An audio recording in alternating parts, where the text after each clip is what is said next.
Welcome to another Mind, Body, Spirit panel, this time with three incredible experts, all with an joint theme of India. They're all incredible healers. If we take the definition of healing as to mean to make whole, then this applies to all three. Some are traditional healers, others are more formal, like a psychologist in London, but they've all got those intuitive abilities. They've all got an incredible presence. When you're with them, they help others let go, confront opposing forces within, and walk a smoother path in life. I'm super excited to introduce Julie Hoyle, coming to us from the Bahamas, but originally from the UK. Hema Vyas, who's in London right now with India roots. She'll explain that as well. And VASI Therese Rose Lopez in St. Thomas. We've had her on a lot on panels and on shows. Expect to see all these guests on more in the future. Julie's certainly already been with us on a APL Spotlight Series show and the APL show itself. Welcome to you all. Good morning for some of us. Hi, Michael. Hey, Good hey, morning. Hey, good morning. morning. Well, I'm super thankful to have you here. I just think you're all so seasoned and so eloquent in how you handle yourself and how you speak. I think the audience is going to enjoy this very much. Can we start with the topic of either courage or healing, or maybe the two are related? Julie, could you start us off with where would you like to take us? Hmm. I think what would be a great starting point would be to look at accessing courage in order to listen to your own intuitive guidance and to lean in on it and to act from that place. Because so often, when we get an intuitive prompt, we kind of sideline it because we think that we don't know enough or we feel like we need validation from someone else. So in a way, finding courage to live true to you and to live true to your purpose and your intuitive guidance is really key. Hema.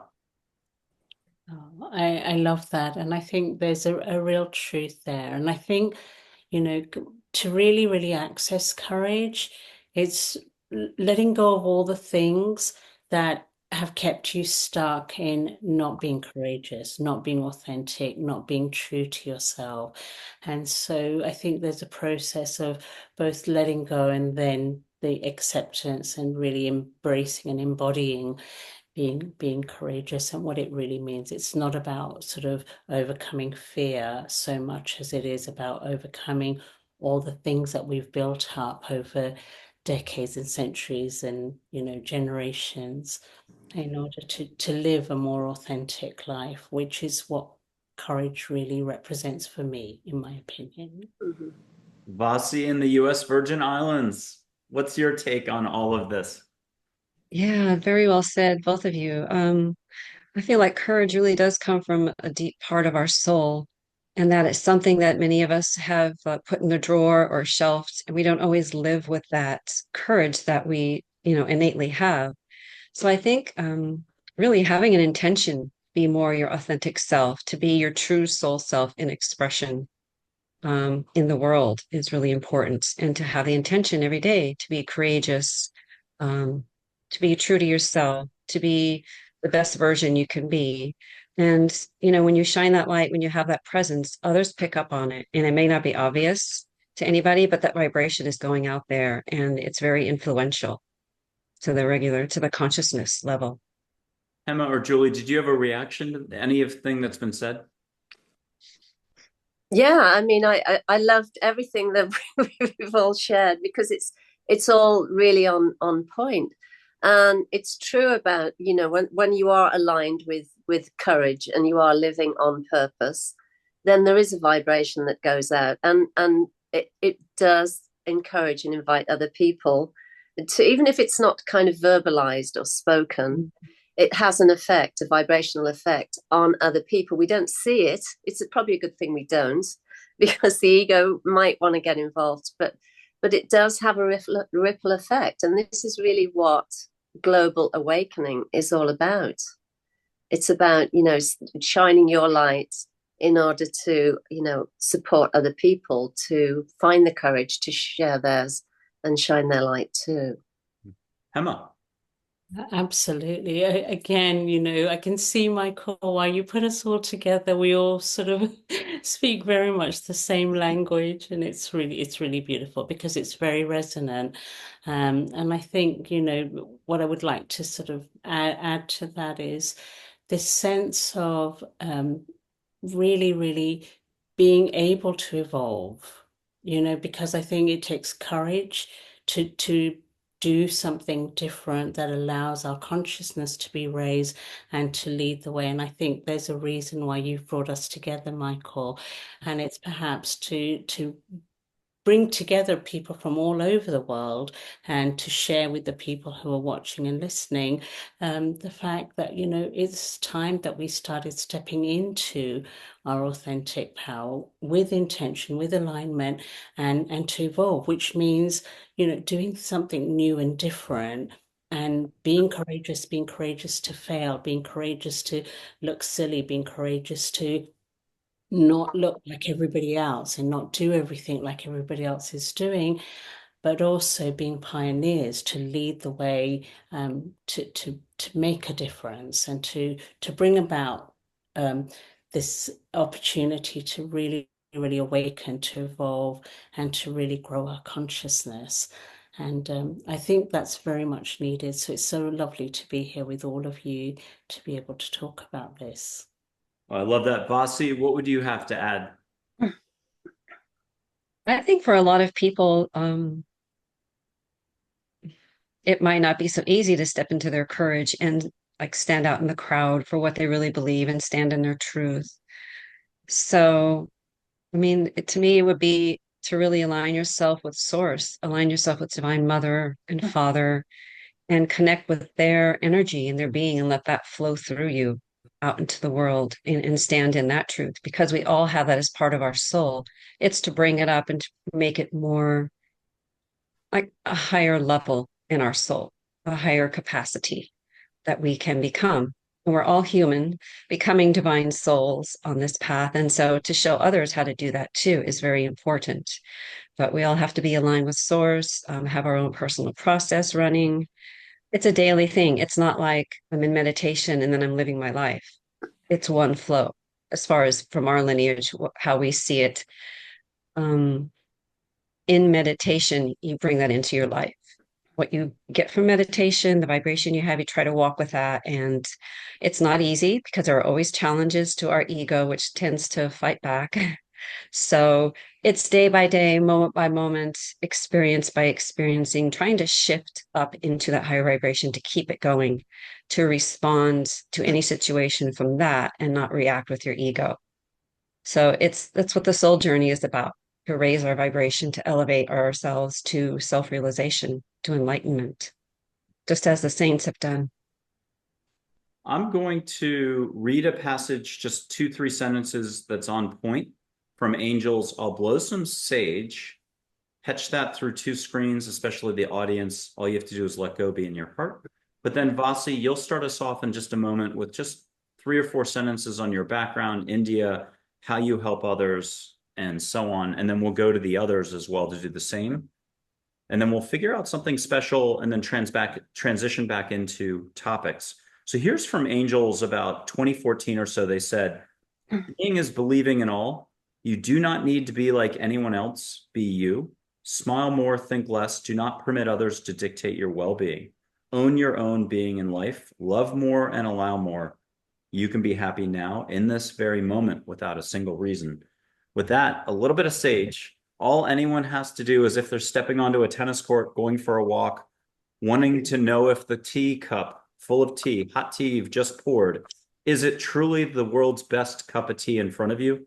The only way to know is to take a step, take a sip, allow, maybe smile and take a breath as well. You can make it the best cup of tea. Angels, the universe can make it the best cup of tea. What will you allow for? So here's sage. Catch sage in the Bahamas, St. Thomas, U.S. Virgin Islands, and London.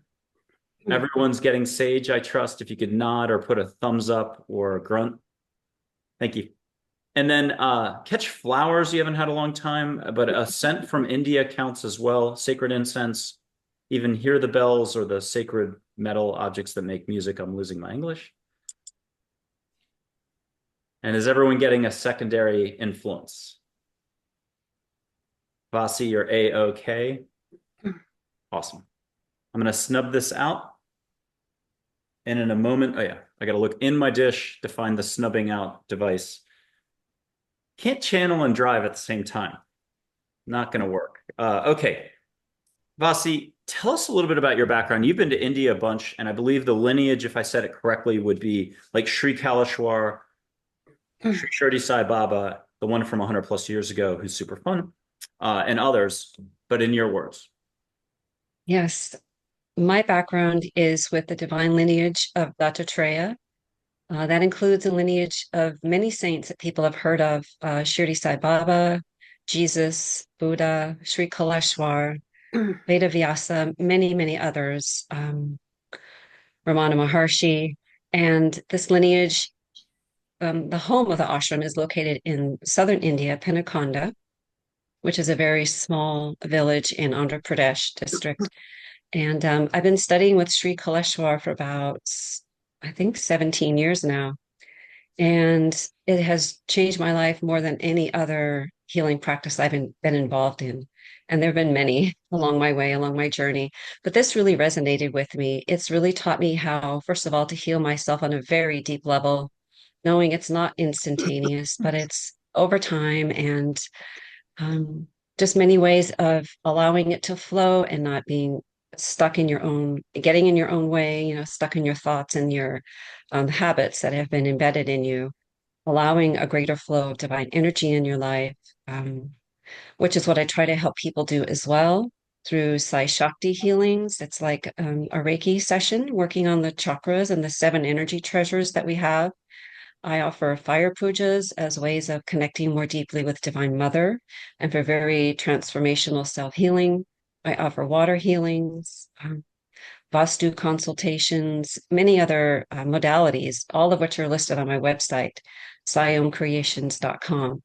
And I really enjoy what I do. It's transformed me so much. That's all I want to be about. And I can see the value of it so much that I do want to share this with many, many people.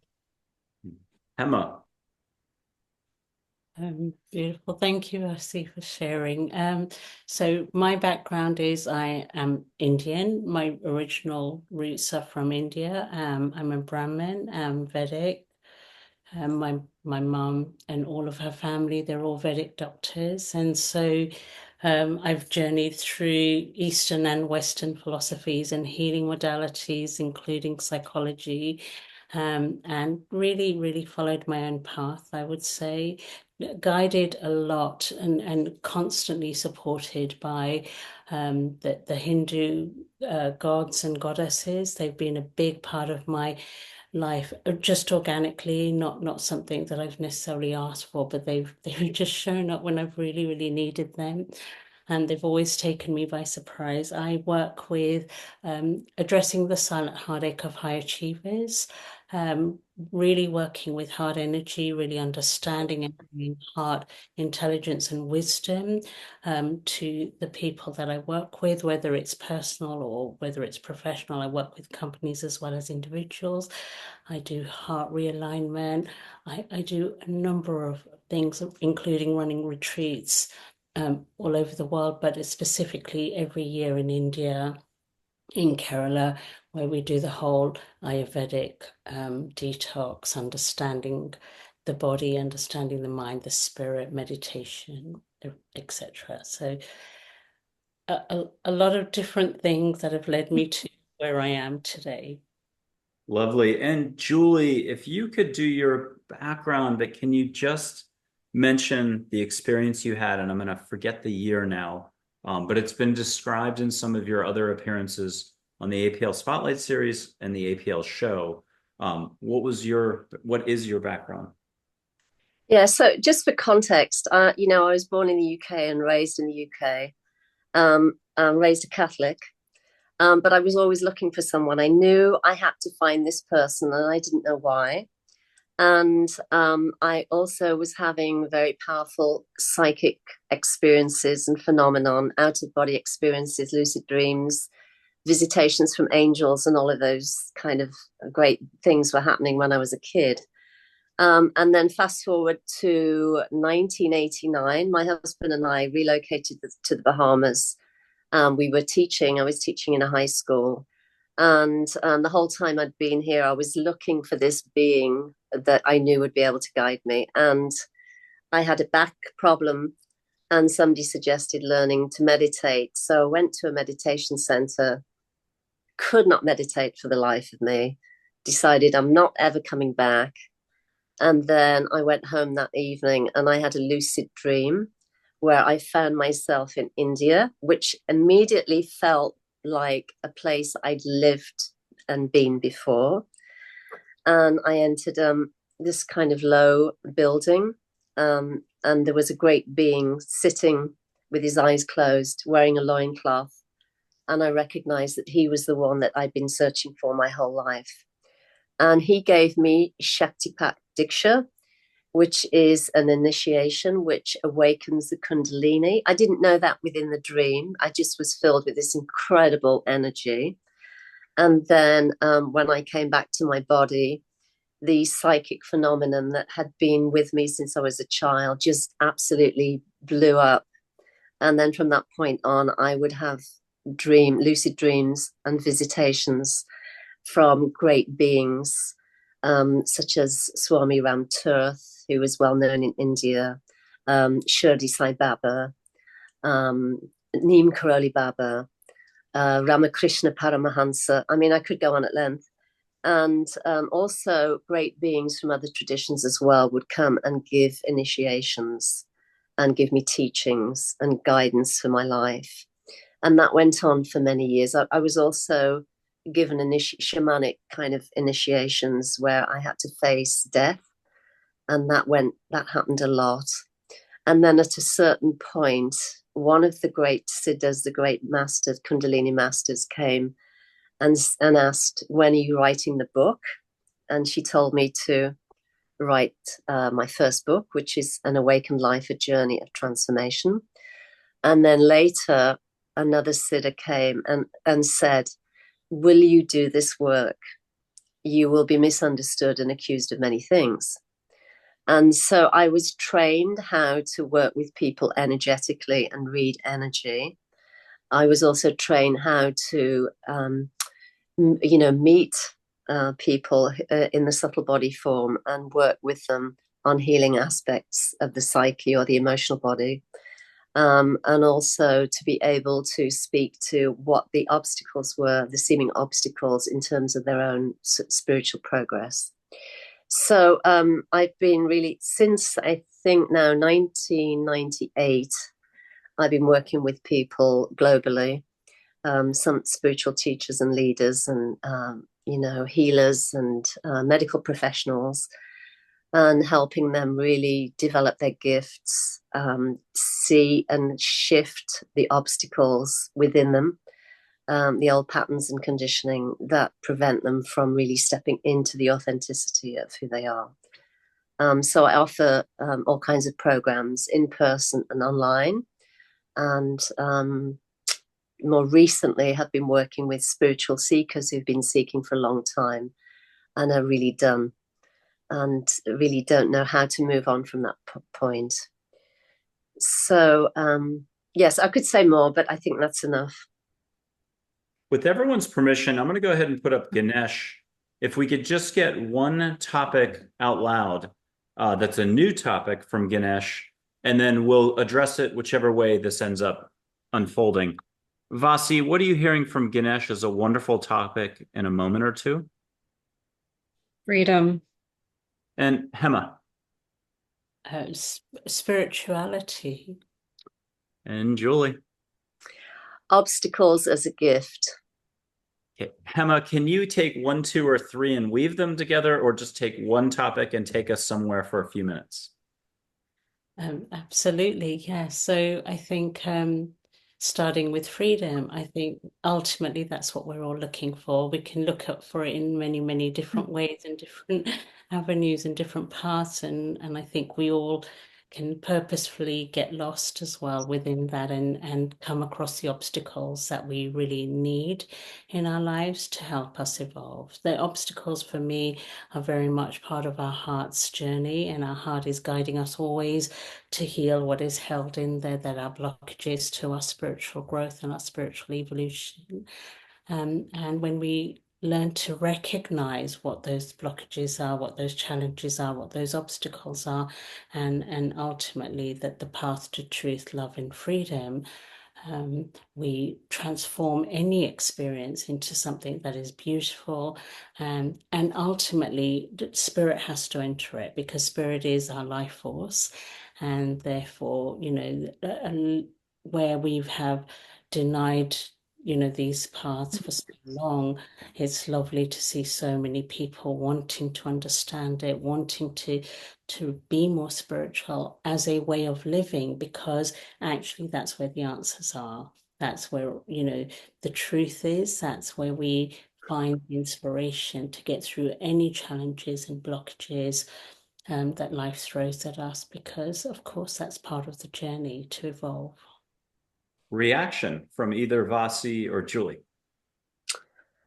Yeah, I mean, that's really beautiful. The thing that I would say, excuse me, is that oftentimes, especially spiritual seekers, when we have a shift of consciousness or an awakening or something like that, and we're trying our best, you know, we're doing the inner work, doing the practices, it can often feel like when a big obstacle comes along, or a subtle obstacle, that we've done something wrong, or that the obstacle is an indicator that we're stuck or we're not making progress, or you know, there's a problem somewhere, rather than viewing it as a gift and viewing it as a kind of a pointer, or as a lesson, or as something that we can turn into a beautiful insight and receive from.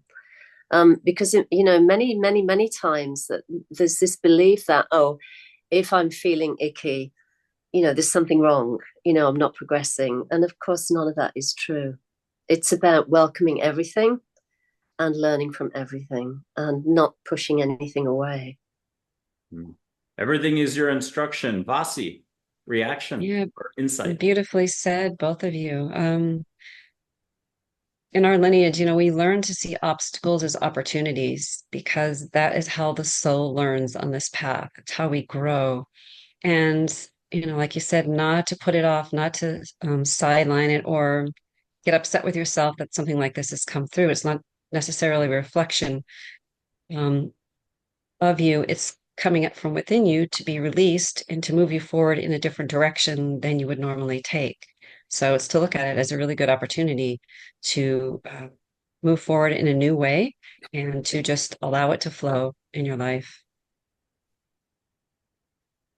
What's one of your favorite mantras, each of you? But Hema, which mantra is coming to mind? Om Gam Ganpati Namaha. And can you say it one more time for the audience, and then do some explaining if you don't mind?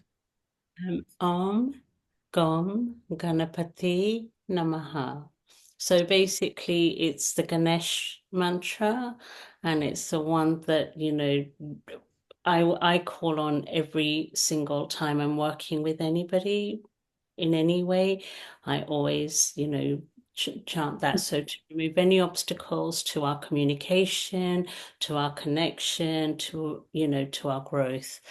And it's, for me, it's just something that's beautiful, that I have learned to not only chant, but also to write when I start a piece of writing. And I think it's a beautiful one that people can use in terms of having that intention. It sets an intention to remove any obstacles. And of course, we know that as human beings, there are so many misunderstandings, and so many things can get misinterpreted. And so it's really important to have a space and an intention. Julie.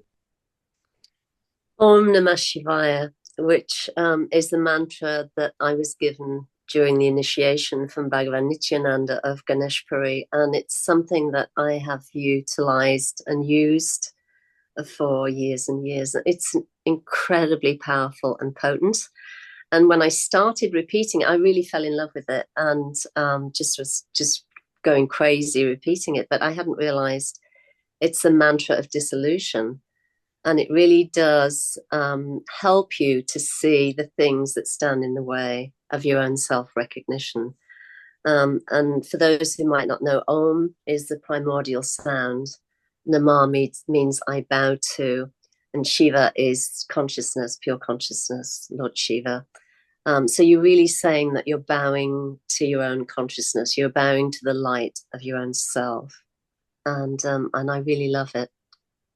Can you say it 1, 2, or 3 times slowly for us and with your usual verve or presence? Sure. Om Namah Shivaya. Om Namah Shivaya. Om Namah Shivaya. Thank you. Vatsy, what's your mantra or your favorite reminder for us all? The one I go to a lot is Shirdi Baba's personal mantra, Om Sai Shri Sai Jai Jai Sai. It's a very powerful healing mantra because you're calling on Baba's soul energy to come and to assist you with whatever it is. And he said, whenever you heartfully call him, even if you just say Om Sai Sai, he will be there to help you, to clear the way for you, and to bring you whatever it is you need in that moment. Can we take a step back? If someone's a Westerner, which will maybe be, 80, 90% of our audience currently, but they haven't been to India, they haven't appreciated the India cultural traditions, spirituality, and so on. Can we step back and just do a reminder for folks at how many different colors and contrasts there are around the globe and how this is one of the richest in terms of traditions? And how would you want to touch upon that? Hema. I think that, they sort of embody the Hindu Indian culture embodies so many gods and goddesses, and I think they talk about the fact that they come down as avatars, and I think so every tradition and whatever the gods, goddesses, angels, whatever they are, I think they're all part of the same thing. And I think that this tradition simply allows for it in the sense that we know that, it's an energy and God is the universal energy, and ultimately there is one universal energy, and it comes in all different forms because we have so many different aspects of ourselves. And I think all the different gods and goddesses in any tradition represents it. And so it's nice to go back to a very ancient one where it's rich in mythology, rich in history, and rich in stories that are still relevant today. And if you don't mind, I'd love to share a quick one about Ganesh to just sort of say, it's for me, it's about a mindset, it's a heart set, it's about an attitude. And so I talked about Ganesh mantra, and one of the beautiful stories about Ganesh was, he's the son of Shiva and Shakti.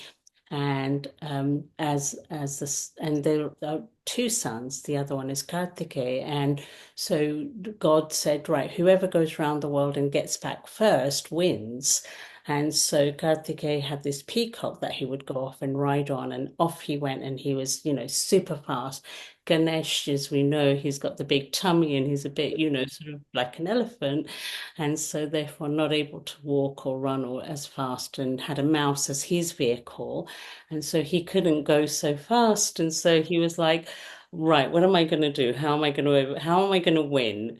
And so he sort of stopped and thought for a minute and thought, well, my parents, they are my world, they are the world. And so he went round the parents and said, you are the world, and here I am. I've gone around the world and before anybody else. So and that to me is, symbolic and it's beautiful. So regardless of what you've grown up in or what your beliefs are, it's embodying and embracing the learning from something like this, which I think is beautiful. And I love sharing it for that reason, because there's always a beautiful story that you can share to help somebody overcome their thinking and wherever they may be stuck. And we're about to go to Julie, but I'm going to intercede for 2 seconds for another mantra, a batch of mantras from 3 Native American chiefs that you've all met. And so here are 3 quick mantras. We go to Julie, and then we go to Vasi about India, the cultural aspect, and so on. But maybe we'll meet these chiefs, some angels, and some India figures to have them suggest topics or do some wise listening. Here's Dull Knife, an unconditional love spirit guide, his mantra for us all. You can say, I am healthy, wise, and grounded. Red Shirt, another chief, his answer was, I connect to the divine now. I love that one. And Geronimo, I am open to complete healing at all levels in the now. And so just to throw in 3 more in English, Julie, talk to us about India, cultural influences. How rich are we talking about? Yeah, so what just came to mind is a really beautiful story that I often reflect on. My husband and I were invited to go to India and to serve on staff at an ashram, connected with the lineage of Bhagavan Nityananda of Ganeshpuri. So we were getting ready to welcome people who were going to go there, on retreat and do Shaktipat intensives and all kinds of things.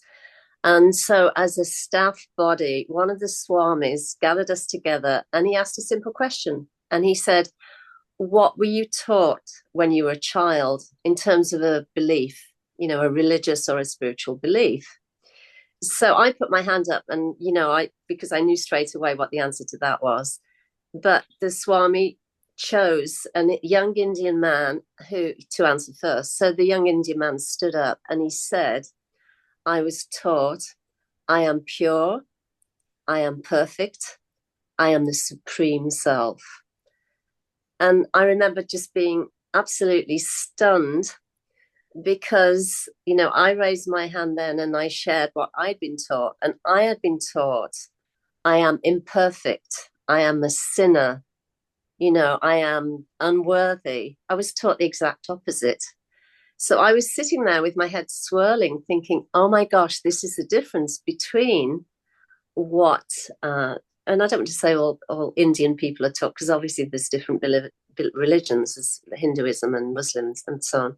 But it just blew my mind because I was thinking how different it would be in terms of your life experience if you were taught, I am pure, I am perfect, I am the supreme self from when you were very young.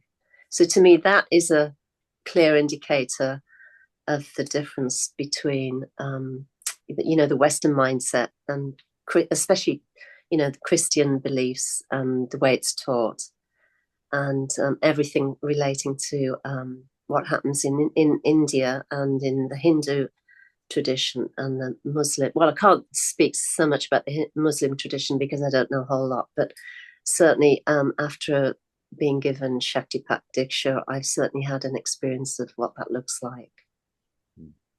Vasi. Yes, beautiful story. Thank you for sharing. The Indian tradition is rich in so many different gods, as Hema has said, and mythology. The stories are really interesting, but you do have to go deeper with them because they are talking. You might think they're talking about whatever it is in the story, like at a surface level, but really there's a deeper meaning and energy that's flowing through them to help people understand more that they are a divine soul in the making and they are ready to be with the creator whenever they're in meditation, when they're looking in someone else's eyes, when they go to a temple and their heart is full to honor whichever god or goddess they're there to see. India really presents so many different options for a divine energy to pray to. And they all, have different faces, different representations. Like the mother, there is Kanaka Durga. There is Lakshmi, the goddess of wealth. Saraswati, yes, sorry, for knowledge, arts, music. They all have their gift that they present, and they can help those who have those gifts within themselves to bring them up. But mostly, they want our love, our dedication, and just to honor them as one energy with different representations, just like we are one humanity and we each have different gifts to share and different ways of living our lives, a different dharma, if you will. And I think, the Indian culture is showing that this is the way it is, and it's for everybody. And many, many people, even if they're not born into an Indian family, can become whatever religion they want to. And many people follow the Hindu tradition. So I like that it's open to anybody. Like even at our ashram, when we were studying with Sri Kaleshwar, there were people from all backgrounds, all religions there. Everyone was accepted. And he said, this is not anything to do with Hinduism. It's to do with love. The true religion is love of one another, love of humanity, because God is love and God is in all of us. So that was the main point, really, that he gave to us, to love everybody, starting with yourself. And I'll show a picture of Sri Kaleshwar just in case. I'm not going to necessarily get this right, but I believe he passed in around 2012 at around 42 or 43 years of age. I describe him as love on an Indian breeze, very gentle. And if you want to look at my fun, gentle videos list, if you have to go to the playlists on this channel, it's there. It's everything from beach meditation stuff from a couple down in Anguilla who do a great job, to music videos, to two taped interviews by Alan Steinfeld, probably around 2000, that Alan has been a guest on the show early in, I think, 2023, but he interviewed Sri Kaleshwar in India, and you literally get to watch Sri Kaleshwar speak, and you can feel his gentleness, and it's a lot of fun to check those two videos out. I will try to do a lightning round here and put up 3 angel photos of angels. Snap those 10 years ago.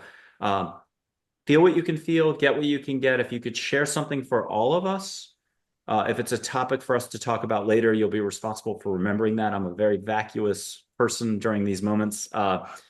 And get anything else you need, but then we'll do 3 figures from India and maybe those 3 Native American chiefs. We'll see how this goes. All of you have taken steps with me and been on so many shows and will be on so many shows in the future. I'm very excited to have you here today. Thank you again.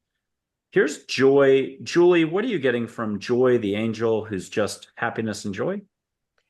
Joy has no limits, and it can manifest in whatever way is best for you.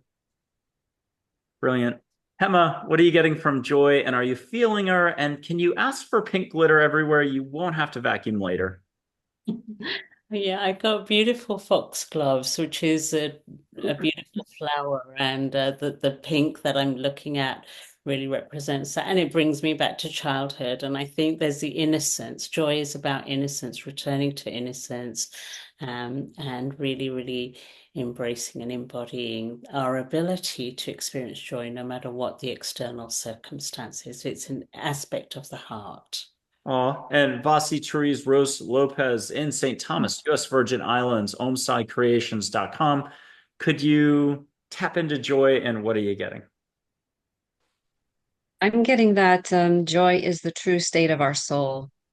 That is how we are made in the likeness and the image of the Creator. Charlotte, another angel, everyone's favorite teacher from 3rd form, 3rd grade, with words meant to help you expand. If you like ancient Egypt, she might have been Nefertiti. Ask for an ancient Egyptian incense smell that you haven't had in thousands of years. Why not? If you don't ask, you don't get. Julie, what are you getting from Charlotte? Excuse me, the importance of getting out of your own way and allowing life to teach you and guide you. Yay. Hema? Charlotte creates a sense of the waxing and waning of the moon for some reason, this sense of we experience ups and downs, and we need to stay high vibration no matter what's going on. Beautiful. And Vasi, what are you getting from Charlotte? I'm getting clarity. To ask for clarity in the moment, to know what the truth is in any experience. This next one, if you could just get a topic, we're going to end up trying to weave them all together, but this is a very oceany, light waves of energy and water, soft-spoken professor angel Min, might be Mother Hawaii. My Guardian Angel, episode 110, August 30th of 2024. Dr. Karen Wyatt's guardian angel. She got to meet her as a human on the beach in California for 30 minutes. So you can meet angels in full on human form, Sai Baba, others. Just ask, allow, and really get out of your own way. Let the universe do its job. Vasi, what are you getting? But could you also catch a strong ocean, sea, water impact or smell or visual? Yes. I'm getting to be fluid like the water. Don't be stuck. Don't be in your own way. Really allow fluidity of the divine energy in your life. And Julie, for men, what are you getting? And if you could ask for something special, it won't be the Bahamas necessarily. Other side of the globe, Seychelles, Delray Beach. Yeah, I'm getting go with the flow. Go with the flow. And again, don't get in your own way. Don't stop yourself. Ooh, and Hema. So I'm getting going with the flow as well. And also, there's a depth to us, and we should never stop searching beautiful waters. Could somebody volunteer? We're going to go do a quick round for each of you. Where did you go with the flow? But where did you put up a little bit of a tussle, a fight? You ran the other direction for at least a day, a month, a year. And you were like, no way, Jose, I'm going to dive into my books more. I'm going to do this job. And the universe had a way of pulling you right back onto your path or helping you rediscover your alignment and so on. Who wants to put their hand up and take us somewhere with a personal story of ebbing and flowing, growth, shedding? Okay, Julie, what do you got? Yeah, so I'm trying to remember when it was, but just pre-COVID or just at the was it 2022? I forget the year, but anyway, we were just in the Bahamas about to go on lockdown, which was pretty severe at the time. It was very, very strict. So we couldn't leave our house. We couldn't even go grocery shopping other than on a specific day for a short period of time. And we had to, call the police station to tell them if we weren't going to be on the road. So it was really severe. So I'm just setting the scene. So I had an email from a friend who lives in Colorado, and she has a channel called the Buddhist Biohacker channel on YouTube, and she wanted to create an online retreat, and specifically during the kind of the global lockdown periods. So she sent this to me and proposed this and said, I would love you to come on the show. It won't be scripted. You won't get the questions beforehand. We'll just kind of go with the flow of everything. And, it'll be live. And I'm going to invite all these people. So it could be a pretty big audience. And would you do it? I want you to be my first guest. And you can come up with whatever theme you want. So I was excited, but I was also pretty terrified. And so I said, look, let me think about it. So I went straight to my puja, my altar space. And I, did my puja, said my prayers, and then pranamed, asking that question, should I do this? This is really outside my comfort zone. And I'm scared because I'm a contemplative by nature. So this is a big ask. And the answer I got was, yes, we need your help. So anyway, with that, I didn't even think about it. I replied to my friend, said, yes, I'm up for it. I'll do it. And I was thinking it would be a one-off, thing. But what I found was when I joined the live stream and we started having a conversation, I really loved it because it was unrehearsed. We just were going with the flow. It was really beautiful, heart-centered. There was a lot of Shakti. I could feel it. And from that point on, I think I did about 85 or 90 live stream events with her. And then that started me on my own journey of creating my own YouTube channel. So I could easily, sharing all of this to say, I could easily have just said, oh no, this isn't, I'm scared. But I've long been in the habit of taking questions into prayer or into meditation or to my puja and receiving an answer and then acting. Even if I don't know what I'm doing, I act from that place because I know I'll be given the support to be able to do what I'm asked to do. Lovely. Hema. Oh, that's a beautiful story, and I really love that. I think that's the truth when we tune into the deeper part of ourselves. And so I have to say it's a very recent story. I'll cut it down as much as I can, but I've lived in my old place for many, many years, and the developers came in and wanted to tear it down. And and create something new there. And so I effectively was forced out of there. And I say forced because, you know, every part of my being was ready to leave.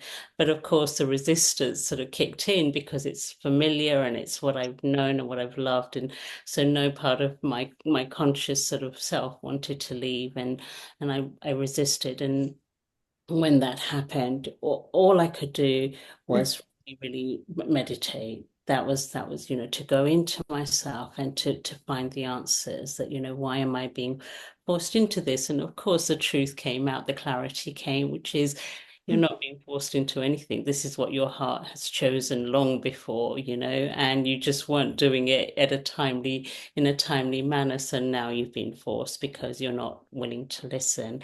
And so have, you know, courage and listen to your heart. And having done that, you know, in all my meditations, in sleep, even sleeping state, lucid dreaming, in all sorts of states, you know, God kept showing up. All different gods kept showing up. All different beautiful beings kept showing up, including Sai Baba and Vishnu and Ganesh and Shiva and Lakshmi and Durga, and they all were there. You know, every step of the way, this is going to be beautiful for you. And now I'm in my new place, and you know, I'm so, so pleased that I trusted that deeper part of myself and my heart and my knowingness and the path that I was meant to be on, because I feel like so many things are already opening up.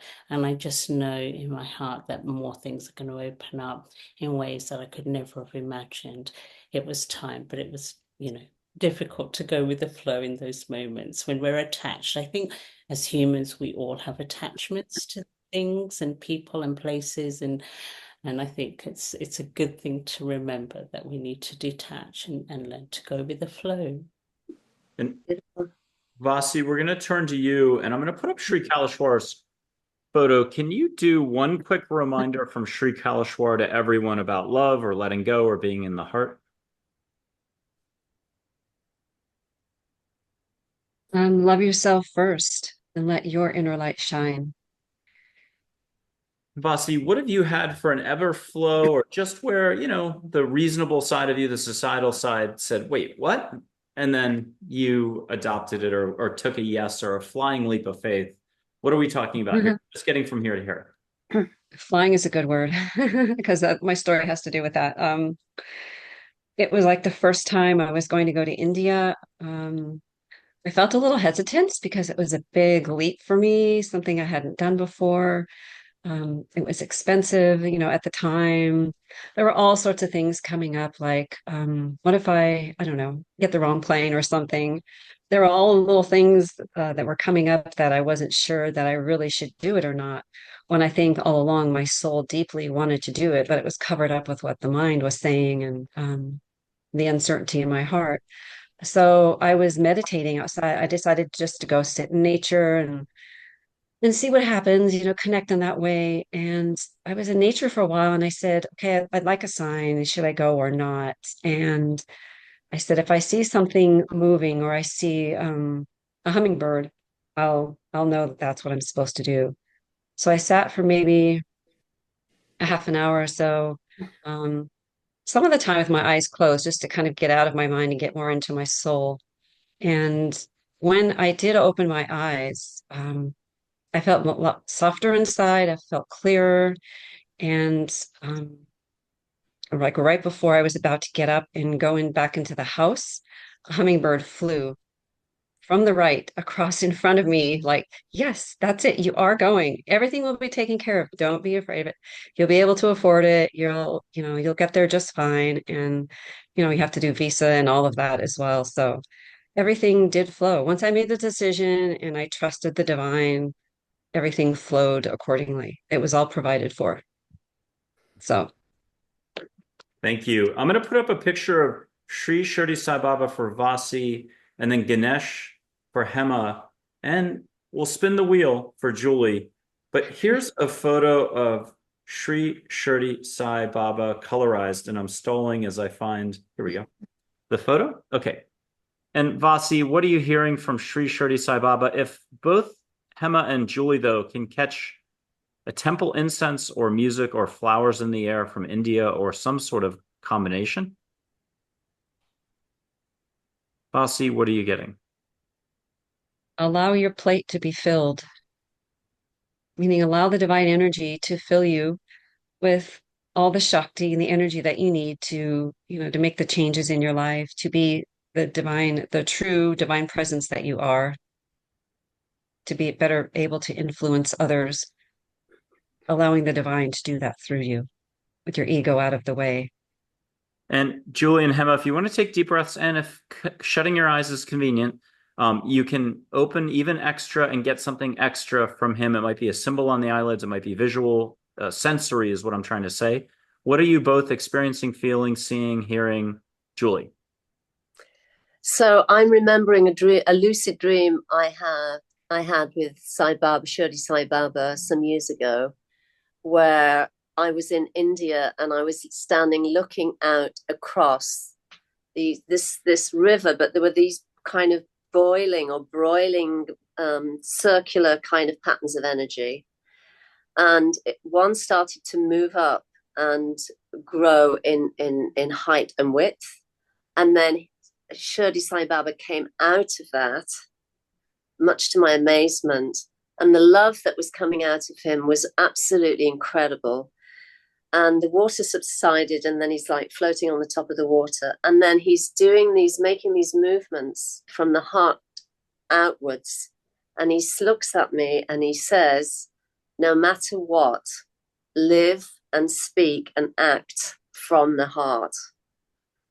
And that kind of message has stayed with me. No matter what, live, speak, and act from the heart. And it's not easy to do sometimes, but I think it's really the way forward if you want to live in alignment with your highest truth and the highest wisdom.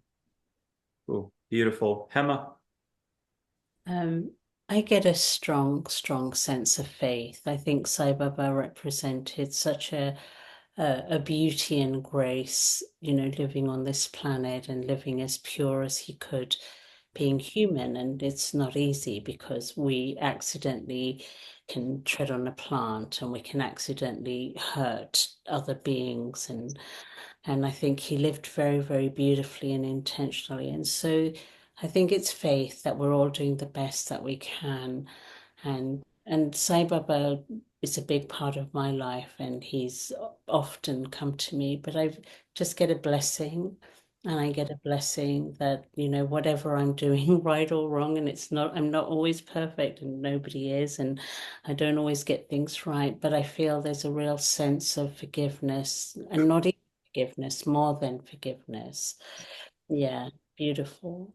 Beautiful. And there's a real sense of you're loved. You are loved no matter what. And Hema, I'll put up Ganesh before we go to Julie. Again, spinning the wheel on this one for Julie. We don't know who she's going to get. What are you getting from Ganesh, again, as a reminder for us all?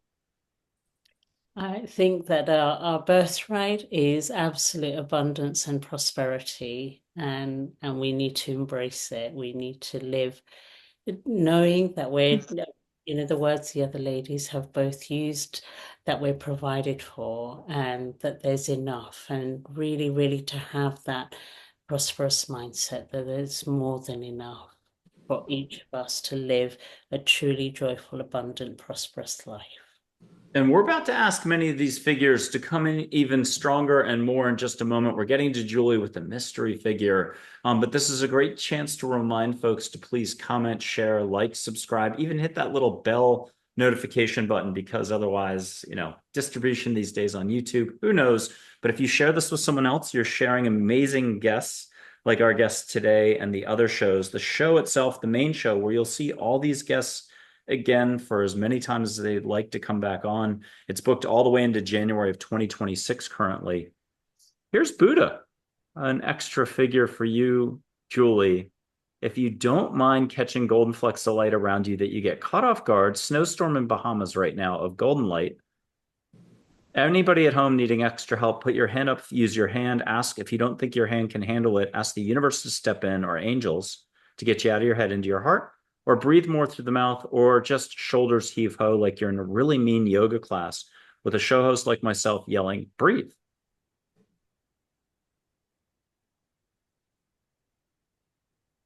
Julie, what are you getting? I'm getting, don't get caught up in the whirlwinds and the drama of what is happening outside. Remain centered no matter what.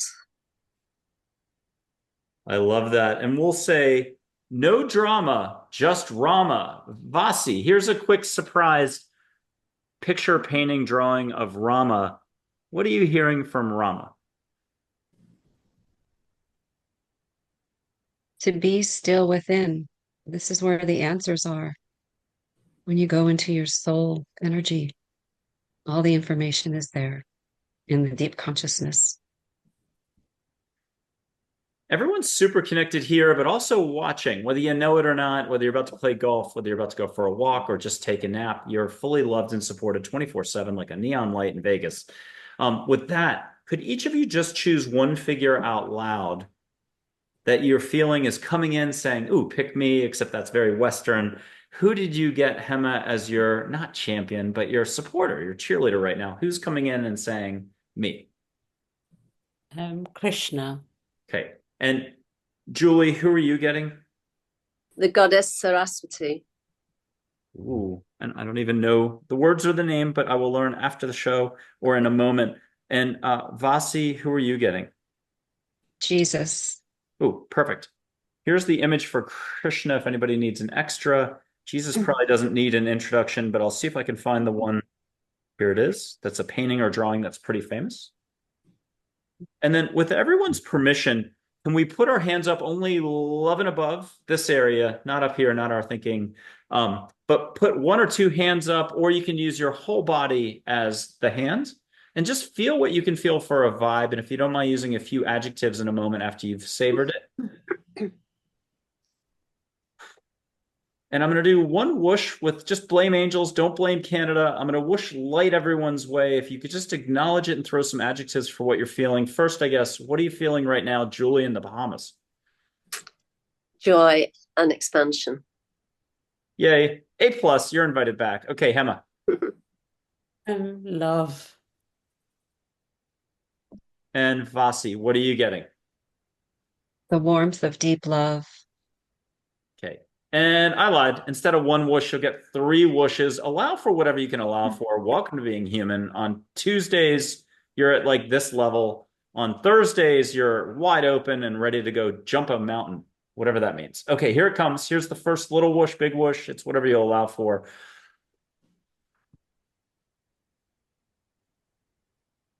My microphone's above the laptop if you want to catch Hawaii or India in the air, a jungle, the highest vibration. Here comes the second one, and we're going to use words after this.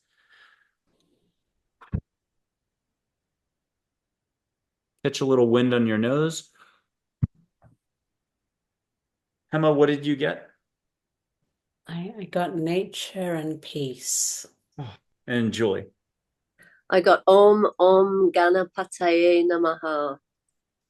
And Vasi, what did you receive in St. Thomas, U.S. Virgin Islands? Transformative solar rays, bringing everything to a higher level of light.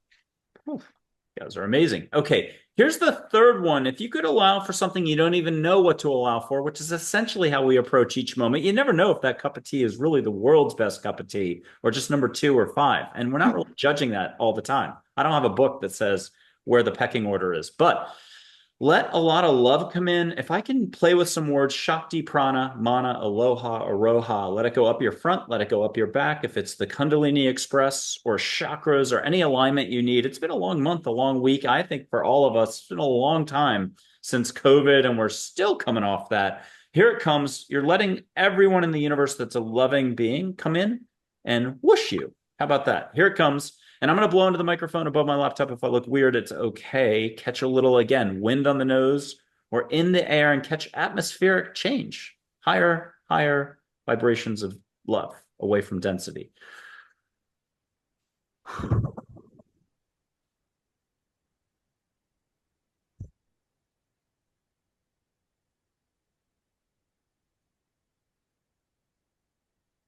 And Hema, how was that? Beautiful. So much light and so much warmth from the heart out into the world, connecting with all our hearts. Ooh, and with those types of words, do you mind, I don't know how to say this, sending a blessing to everyone watching, just uplifting reminders and words and love? Yeah, just remember that you are love, truth, and beauty. Remember that you are whole, you are perfect, and you are here because you matter and you belong. And it's a blessing to have each of you here. Julie, what did you get? And then if you don't mind doing the same as well, a little sharing and caring for the globe right now. What did you receive? What are you feeling? What happened? Yeah, these huge waves of love, which were I'm still feeling them now. That's why I'm kind of stumbling with words a little bit. And then the message for everyone is the highest service you can offer humanity is to love yourself and to be in the world from that place, to share in the world from that place of self-love. Brilliant, both of you. Vasi, no pressure given what they just said and did, but what did you receive in the Caribbean? Receiving waves of deep love from Mother's womb and diamond light from her heart, with the message that we are all one. We are all from the Mother's womb and her heart space. She created us and she loves us deeply, even if we may not love ourselves right now. Let that energy transform within and turn it to love, because all vibrations exist in the womb.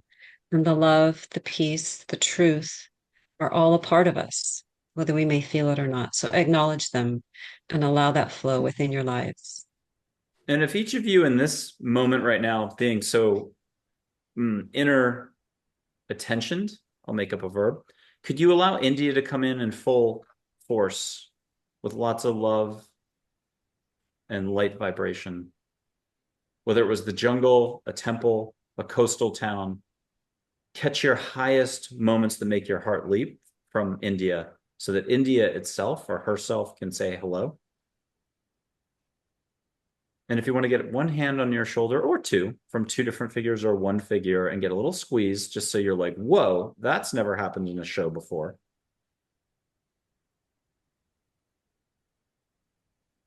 And breathe through the mouth to see the difference of turning up the volumes. This is just helping people at home breathe more, allow more, smile more.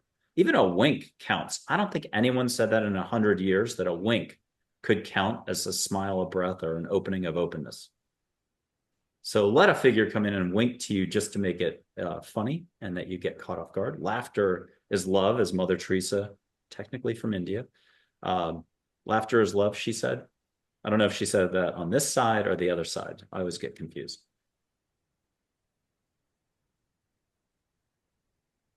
And in a moment, come back and you'll share just a little bit of what you've experienced.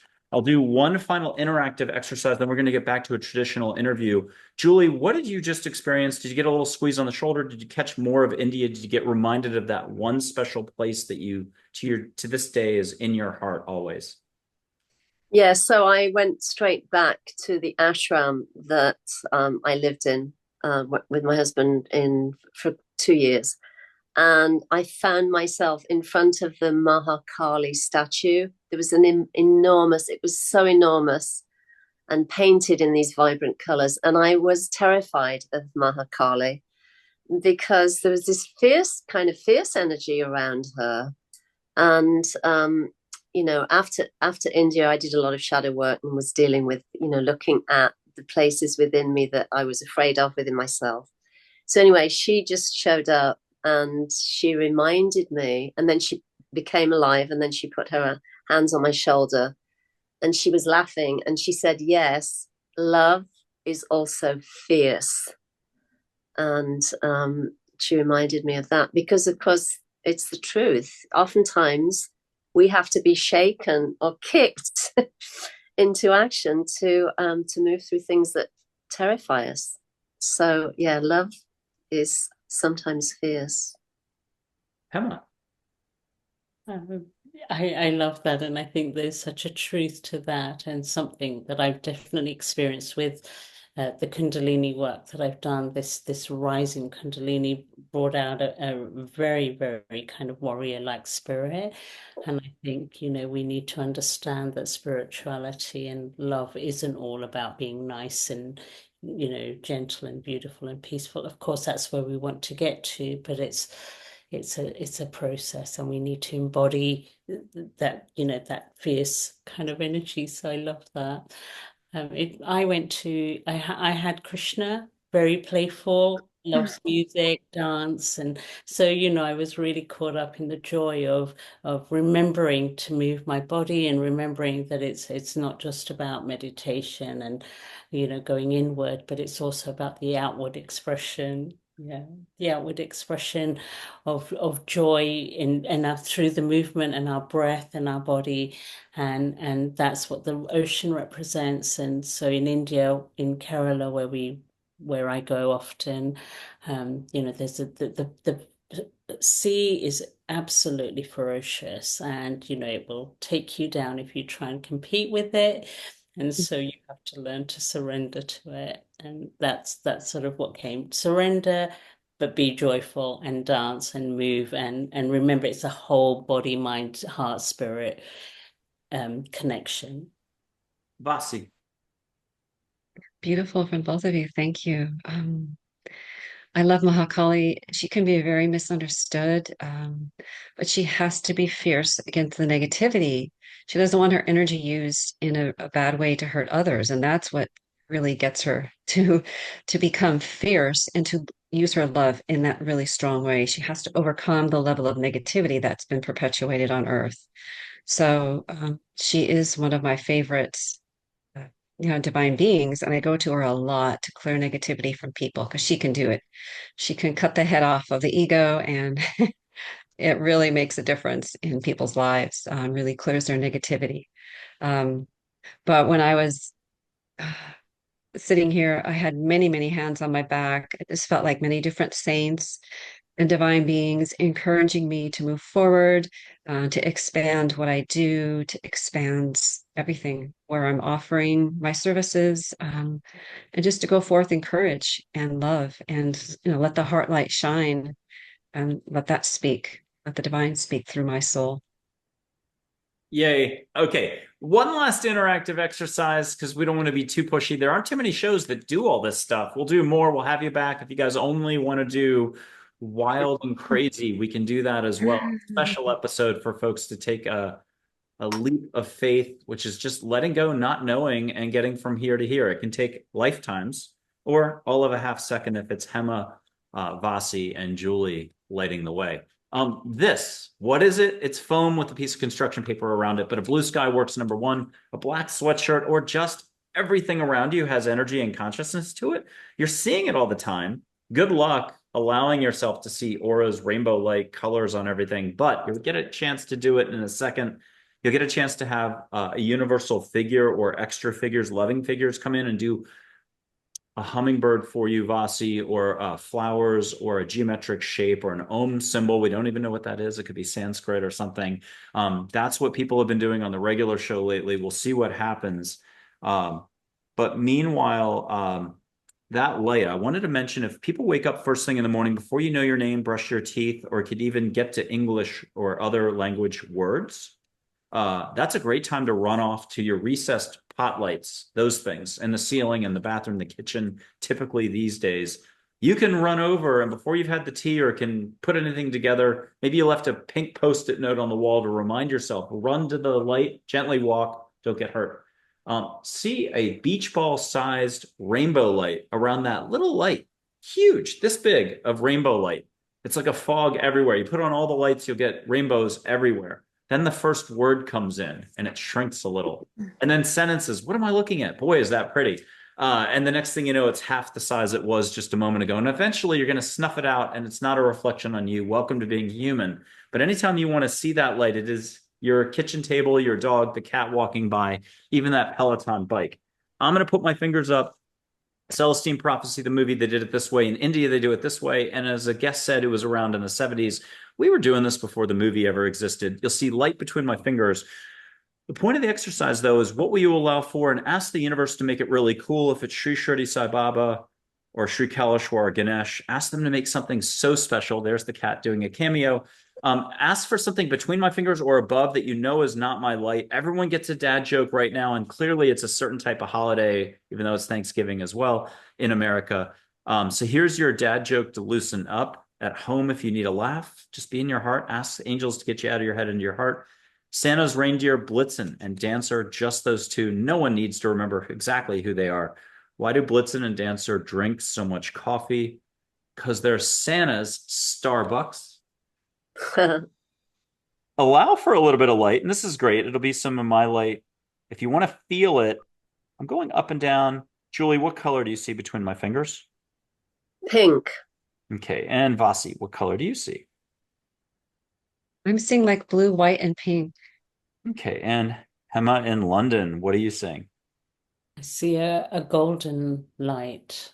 Yay. And then if each of you could either put a hand on your heart, make a mudra, or do something extra to signify allowing with a capital A. Could be just breathing through the mouth. Ask your crew, your cheerleaders, your figures from India and universal galactic loving figures. Ask them to come in and make more. Could be between my fingers or above my fingers, sparkles, geometric pattern. We've had 2 phoenixes, we've had angels, we've had everything by now. Julie, what are you getting as extra? And it should breathe extra and see what happens, and get your full chakra alignment back. What's it called? There's another Kundalini. Aligned, even extra, or zapped. Let's use a non-existent word. Zapped. I'm seeing blue light as well now. And I'm also seeing the blue, what's called a blue pearl, the light of the soul, very clearly. Oh, wow. Okay. And for you, a bonus extra, ask Krishna to come in and do a very specific light, either visually or up and down your back where you go, oh my.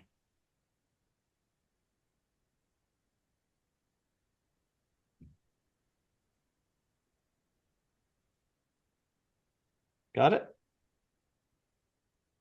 Who was that for? Krishna, that was for Julie, and that was a little extra thank you to you for being so open and fun. Oh, sorry, I thought you moved on. So and again, Krishna is all about the heart, and I'm seeing a lot of blue light and the importance of play and connecting with joy. And Vasi, what are you getting? You've been getting something. What are you getting? One point I saw Baba's eyes come through, and his scarf on his head. I saw that. And then I've also seen like a lotus with a really brilliant light coming from the inside of it, representing, the transformation of our soul in this earthly vessel into a body of light. Well, thank you. And Hema. So I got 2 things. I got a beautiful golden lotus, and I got a beautiful golden Sri Yantra, which is it removes any negativity from your home and your space. Ooh, beautiful. Okay. I am going to do it this way. This is the most fun way to do it. The last person who puts up their hand like this gets to speak on a topic of your choice. Take us somewhere. We've had so many cool terms and figures come up, or personal experiences. Last one to put their hand up. Oh, Vasi, you're last. You get to go first. Yay. Okay. Perfect. Take us somewhere wonderful. You love pujas, but where do you want to take us? I mean, I could do pujas, but I really would like to speak about the healing power of samadhis. There are many, many samadhis in India, both mahasamadhis and jiva samadhis.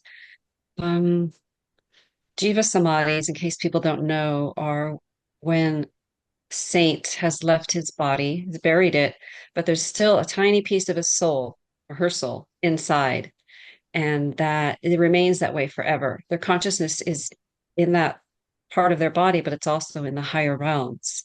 And the Mahasamadhi, which is what Sri Kaleshwar has taken, he completely left his body.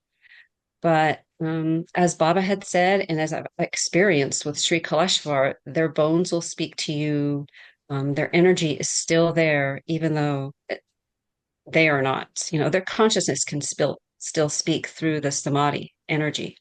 Um, I was in India maybe about 7 years ago, and I had something on my heart that I was really sharing with Sri Kaleshwar. I wanted an answer, but I thought, well, don't go about it that way. Don't expect something right now. Just go to his samadhi and ask and see what happens.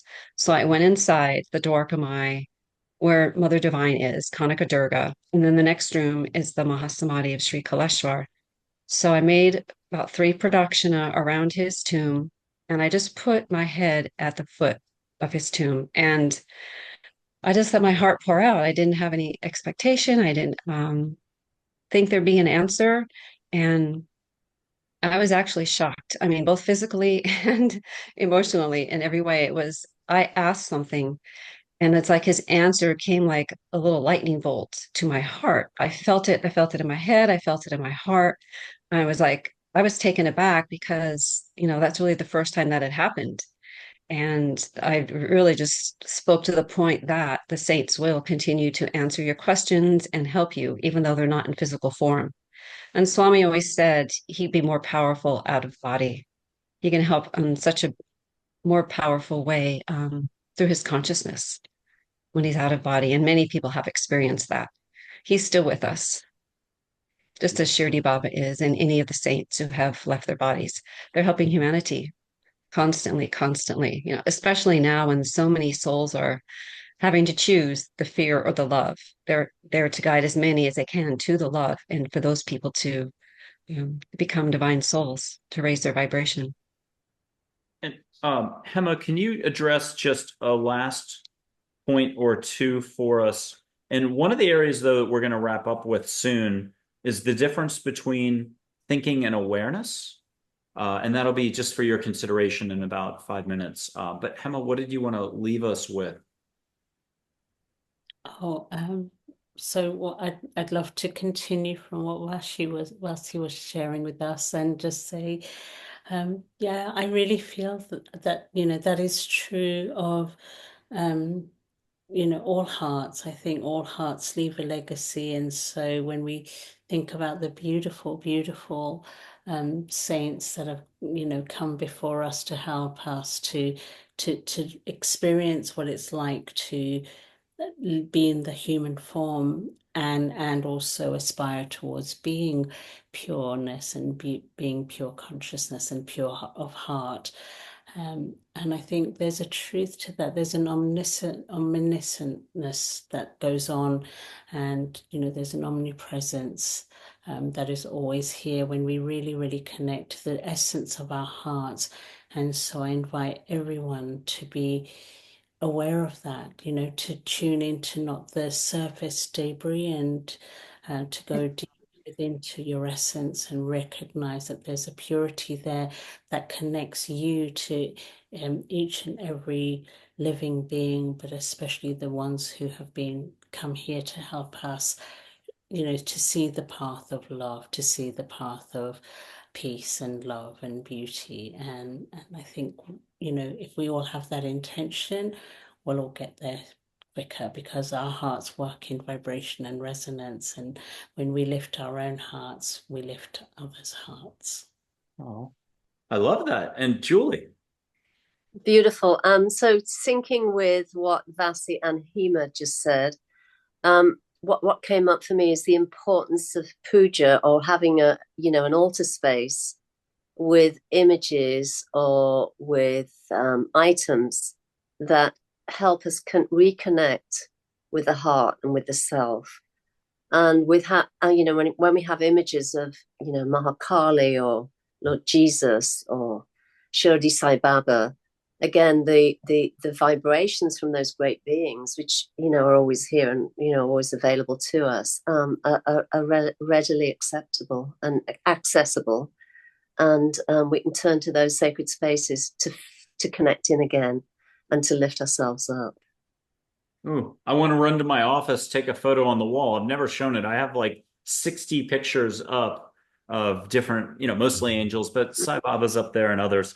I want to give us one final formal topic, the difference between awareness and thinking. You can cover this any which way. There's 1,000 cultures, philosophical organizations and groups and consciousness groups and everything else that describe this versus this, whatever these are. And I'll start us off with just what's the difference between thinking and awareness? Archangel Michael said, to think is of ego, awareness is divine. Gabriel said, well, let me do harmony instead. Awareness is what we yearn for. Thinking is what we do all the time. You can't help it. Welcome to being human. And let's see if I have one more definition somewhere. I don't at the moment. That's okay. What would you say, Vasi, about being here, to be or not to be, Shakespeare, let's do it that way, and many other theatrical, cultural reminders, Don Miguel Ruiz, you name it. I think we're all pointing the same direction. Lose a little bit of this and get to here. Vasi, what's your take on all this stuff about thinking? Well, thinking, we need to use our minds to live our daily lives. But many times our ego can use our minds to take us off track, to be our biggest obstacle, to really use what we were conditioned as children to be in our lives. Our parents all did their best, but we were all taught at home and in school to use our minds. And that really, in this day and age, is not necessarily going to get you to the higher consciousness level. So using your heart and your soul instead, really tuning into that divine essence of yourself is very important. And that can be done through meditation, through being at a fire puja, in the presence of a saint, out in nature, even just having a good laugh and some special time with your best friend. There are many ways you can tune into those divine energies and really work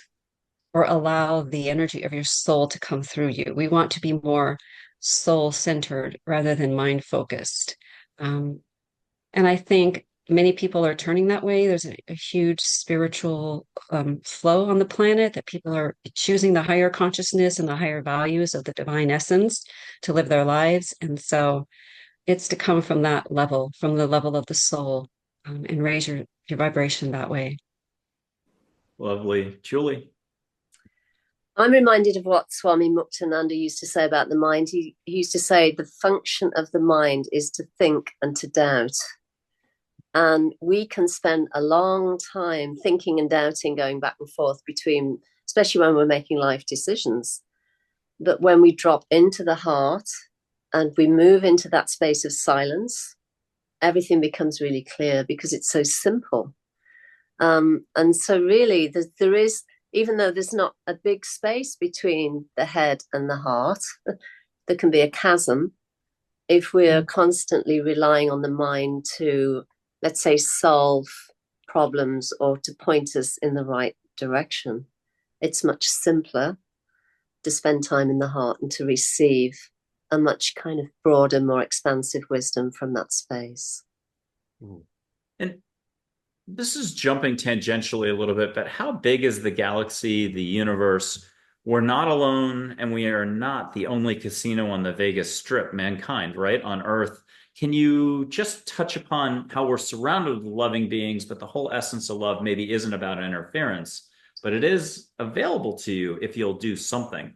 Hema, how do you describe the galaxy, the cosmos? Only one of those eternal questions, no pressure. But how do you describe this big picture? And there's a lot of people running around right now, scratching their heads, trying with science to prove stuff, do disclosure and everything else. What's this all about again? So I think it's about vibration and frequency, and it's non-linear, and it's quantum, and it's absolutely cosmic. And so what that means for me is that, we can experience all things at, almost at once and not at all. And that's where, the journey from the head to the heart is so important, because the heart is non-linear and the mind is linear. It thinks in terms of chronology and it thinks in terms of, time and space, whereas the heart is beyond time, beyond space, beyond words. It is a vibration, a frequency, and that's why everything is available to us. if we're willing to tune into it. So it's raising our vibration, our consciousness, to tune into the vibration and consciousness of whatever exists, and whatever we can imagine. And our greatest dreams, our greatest imagination can lead us to our greatest experiences. And Vasi. Yeah, the galaxy. Wow. There's so much out there in the creation, in Divine Mother's creation. It's to really, be your best, be the best version of yourself, and to know your part in sharing your light with others, to know what it is you're here to do, to ask and to, be quiet inside and allow that answer to come through so that you can do your part in turning things around, in bringing other people like on their soul path and help them to see the light within themselves and in their lives. There's so much that can happen. There's so many different types of healers and channelers and different ways that the divine has chosen to share their message to get people on track in connecting more deeply with the divine and with source energy. Julie. Yeah, like Hema said, the universe is about frequency and vibration. And the important thing is to recognize that although we function through time and we have to honor time, we are timeless. And we can connect in with great beings and with guidance from source itself by, being outside in nature, for example, and listening and being guided from within in this space that is timeless and is always available. Ooh.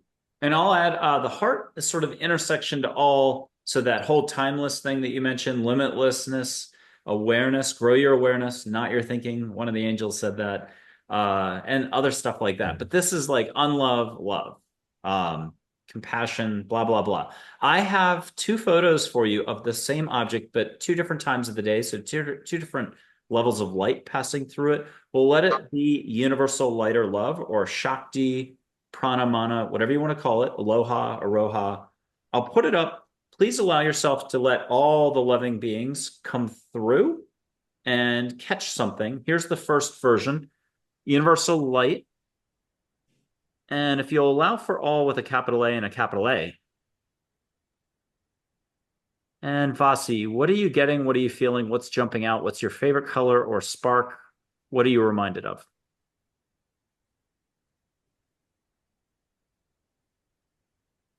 I feel like it's a flow of crystalline energy, of divine spark energy. I'm feeling the presence of the mother in it, and I just feel like there's so much in her creation, and there's so much being offered to us, and that we can become. And so for us to tune in within ourselves and to allow that to unfold in our lives. Beautiful. Hema, and this is a hummingbird feeder made out of hand-blown like glass. And so you'll love the next photo as well. But Hema, what are you getting from the universe? I'm getting amethyst and the healing power of crystals, and the fact that, we have all the resources we need on this planet to be the best versions of ourselves and to heal any spaces and places within us that need healing. Brilliant. And Julie? I'm getting that the universe is a field of limitless possibilities as long as we're paying attention and listening to our own inner guidance. Love it. Okay, same exact object, and I think I took these with iPhones. I love shooting flowers, clouds. I should say taking photos of clouds, flowers, and even hummingbird glass, hand-blown features. Hema, what are you getting from the primary color photo now? So I'm getting a real sense of being rooted and nature, and really, really being here on this planet, being in this space, and honoring my purpose. And the gift to everyone is, the invitation to also honor being here and honoring their purpose. And each of us has a divine purpose.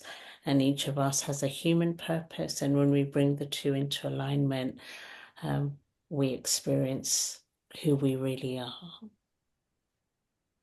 And Vasi, what are you getting?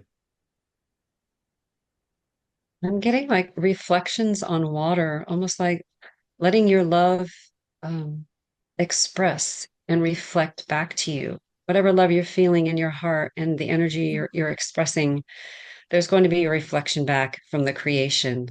So I feel like this picture is love being reflected back to whoever it is that's using it. To know that we do have to be grounded in our body as that is the vehicle for our soul, but then to allow that eternal expression of love to flow through us.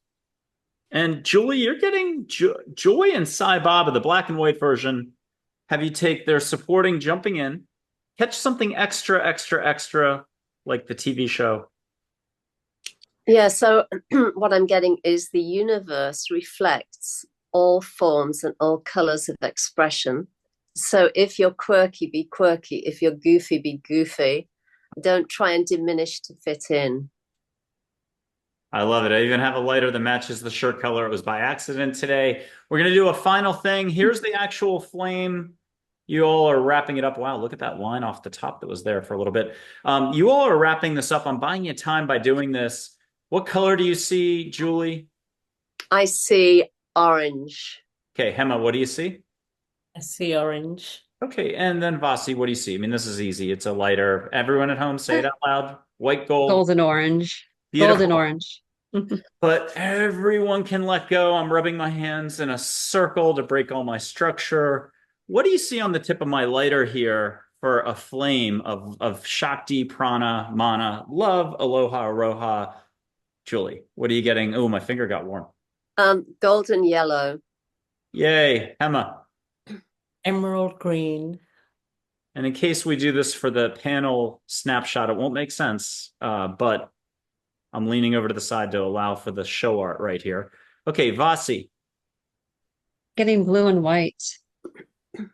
I didn't do it. Who are we blaming? Are we blaming angels, figures from India? Do we need to blame anybody at all? Can we wrap it up with show love always, be love, breathe more, allow more? I guess I said it all wrong in the wrong order, but there is no wrong. Okay, Julie, wrap this up for us. We're closing out, and throw in anything else you want to throw in. You all have been wonderful today. I would just really encourage people to be who they are. You know, as I said a few minutes ago, be quirky if you're quirky, be weird if you're weird, and don't try and sort of diminish to fit in. To be who you are. Brilliant. Good advice. Hema. Yeah, I would follow on from that and just say, yeah, find your authentic voice, find your authentic expression, and live your authentic life. And Vasi. I would say, yeah, don't conform to fit in, be true to yourself. Allow your genuine expression of soul light and love. And true to that last bit of advice, I think the show's been a little unusual. What would be the one moment that was something caught you off guard? You've never experienced it before in another show somewhere. Julie, can you highlight something that you really enjoyed or was a moment where you're like, oh, that was beautiful or pretty? Yeah, I mean, with the sharings from Vasi and from Hema, there was so much energy and light and beauty and love. It was like being bathed, continually bathed in this beautiful energy and vibration. So, thank you so much. It's been wonderful. And Hema, and that's why we matched all three of you up. Hema, what did you particularly enjoy about meeting the others, or a moment in this hour and a half? Oh, well, so much I could say, Michael. This is my second one, and so I have to say I just love it all. But I absolutely love that, we were all so much aligned, and we probably said all the same things in different ways. And again, that just shows, that the same message, but so many different expressions of the same message, which I really love. But, so thank you for being here and sharing the space with me. But I also love, Michael, the energy that you bring to it. That's the most unusual thing. I've been on lots of shows, but nothing like this, where we get, beautiful energies, and I can smell things and hear things I just quickly want to share. while you were talking right at the beginning, to bring in anything else, there were people playing drums in the background, and I just thought, oh, beautiful. So that was a real special moment. I couldn't believe it. Twice that happened. So And that's from the universe, not that you have neighbors who are playing drums or the tabla. So wild. Thank you for sharing that. That's special. You got me goosebumped up. Okay, Vasi, you are fantastic for letting go, letting it fly. What's a last little bit of je ne sais quoi? I really enjoyed the show very much. Nice to meet both of you ladies. I feel like the sincerity just flowed from all of us, and it was really beautiful because we were all who we are, expressing ourselves genuinely. And I just say for everybody to do that as well. To be in your true self, to be the love, and to connect with others who are like that as well, and to build your community that way. Well, and I'm going to wish everybody a happy Thanksgiving, a Merry Christmas, Happy New Year, Boxer Day, and everything else all wrapped into one, Hanukkah, everything. Ask for the universe to deliver love, light on your front, on your back. What will you allow for? You know you've done it right if you yawn, get a little tear, or just start laughing hysterically for no reason whatsoever. Don't do this while driving or pouring tea or trying to sip hot tea. I want to thank Hema Vyas in London, a true healer. Wow. I want to thank Julie Hoyle in the Bahamas, a true healer. Wow. And VASI Therese Rose Lopez in St. Thomas, U.S. Virgin Islands. I've had her on a bunch. She's been on at least 5 times, 6 times now. I'm a huge fan of yours. Thank you so much for your gentleness, your kindness, your patience, and your incredibleness, even though that's redundant. All of you together are fantastic. I hope you'll come back on this show or panel again in the future. Thank you again. Om Sai Ram to everybody. Sai Ram. Namaste, everyone. Thank you. Thank you. It's wonderful.